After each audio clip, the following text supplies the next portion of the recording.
1 if x less then 3, ठीक है, x less than equal to 3, फिर ax plus B if 3 less than x less than 5, 3 less than x less than 5, ये हो गया है ना। फिर क्या बोल रहा है 7 if x greater than equal to 5, है ना। ये 3 वैल्यू दिया, ये 3 कंडीशन दे दिया, फंक्शन 3 का दिया हुआ है ना जी। अब इसमें निकालना है find the value of, question लिखिएगा find the value of a and b, a और b का वैल्यू निकालना है। Find the value of a and b, find the value of a and b for which fx is a continuous function, fx is a continuous। अरे पानी फेंक के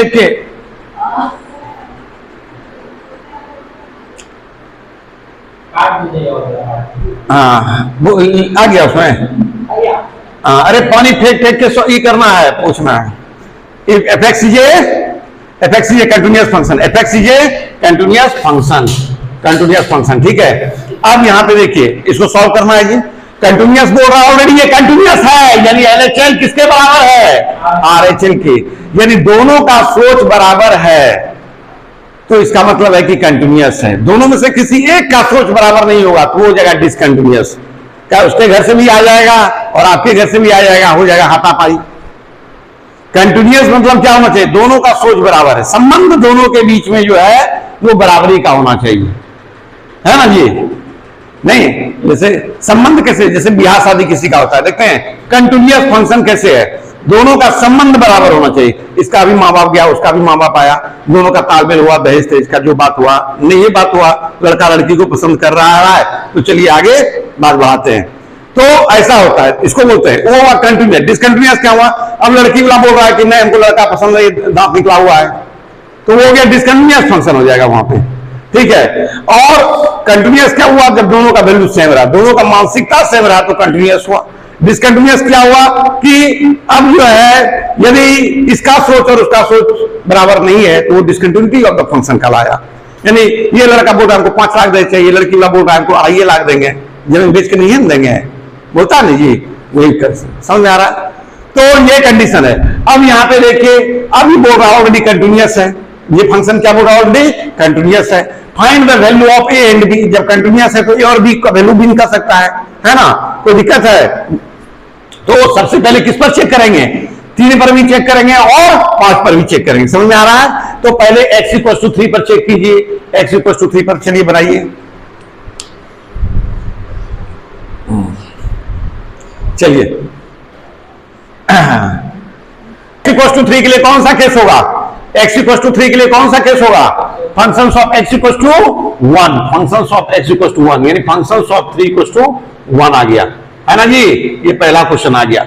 अब यहां पे देखिए x greater then x less then, right hand limit in this case, right hand limit in this case, तो RHL limit in this case क्या लिखेंगे जी, RHL limit in this case x greater than 3, x greater than 3, right hand limit x greater than 3 कौन सा है जी, यहाँ x + b, तो right hand limit x greater than 3, limit x tends to 3 + 0 functions of x, limit x tends to 3, x greater than 3 के लिए ये case है, यानी क्या लिखेंगे बच्चों, ax + b, यानी कहने का मतलब क्या हो गया 3a + b।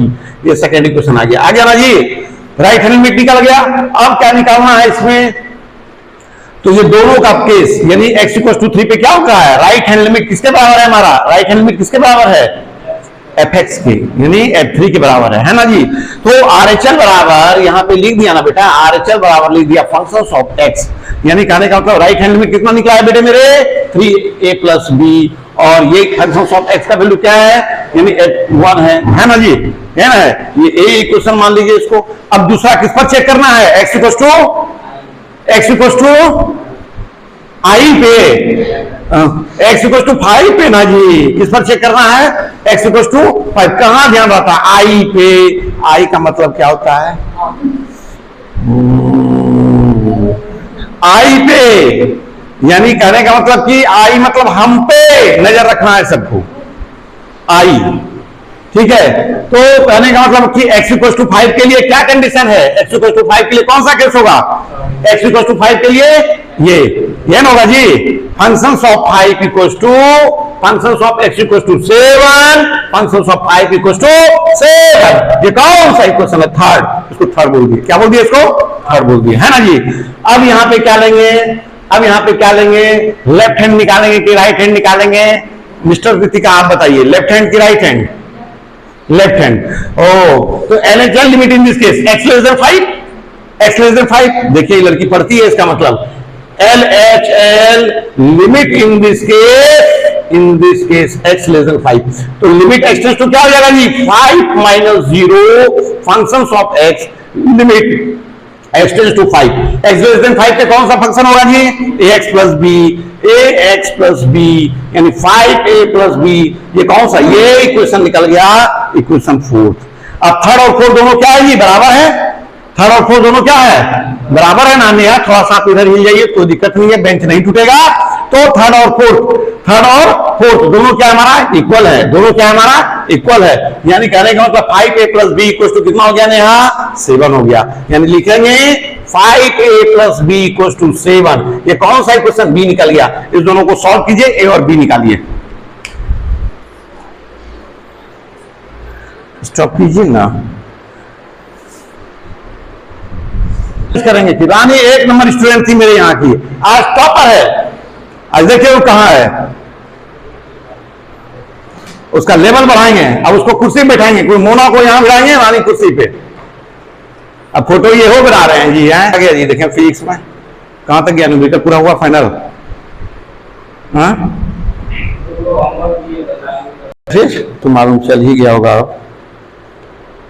इतने यही हम चाह रहे थे कि 25वां का, ये 25 नंबर का क्वेश्चन था, रब किए कि फेयर किए हैं, क्लास पढ़ाई है, फटा हुआ पेज का है, चोरी तो नहीं है, ये थोड़ी तो बहुत था इतना, वाह इनमें लगे हाथ दे रहा है ना, कौशल, चलिए सब टीचर आप लोग के पीछे मेहनत कर रहे हैं, उधर इलेक्ट्रोस्टैटिक्स भी करवा रहे हैं, इधर ऑप्टिक्स भी आपका एक चैप्टर फाइनल होने वाला है, मंडे से रे ऑप्टिक्स शुरू होगा, दूसरा चैप्टर, हाँ मंडे से दूसरा चैप्टर शुरू हुआ।